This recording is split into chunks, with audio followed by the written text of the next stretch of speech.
Viral di media sosial rekaman video yang memperlihatkan detik-detik mobil pemadam kebakaran di Samarinda tabrak sejumlah sepeda motor yang terparkir di pinggir jalan. Motor-motor tersebut tertabrak mobil pemadam kebakaran lantaran pemiliknya berhenti sembarangan dan asyik menyaksikan kebakaran.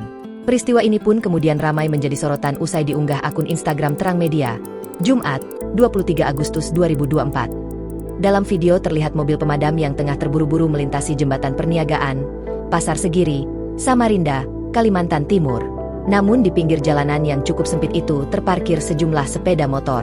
Motor-motor tersebut ditinggal pemiliknya yang asyik menyaksikan kebakaran dari kejauhan. Sementara kondisi jalanan juga masih ramai dilewati oleh kendaraan-kendaraan lainnya. Alhasil mobil pemadam kebakaran yang terburu-buru hendak memadamkan api itu pun mengenai dan menabrak motor-motor di pinggir jalan.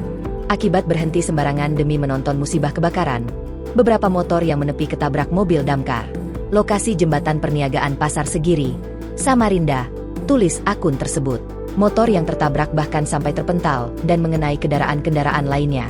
Alhasil para pemilik motor pun kaget dan sempat berteriak usai kendaraannya itu ditabrak para petugas damkar. Namun lantaran tengah terburu-buru memadamkan api, para petugas kebakaran itu tetap melanjutkan perjalanannya menuju lokasi kebakaran. Meski demikian tak sedikit warganet yang memaklumi kejadian tersebut dan menyayangkan para pemilik motor lantaran parkir sembarangan saat kondisi darurat. Download Tribun X sekarang, menghadirkan lokal menjadi Indonesia.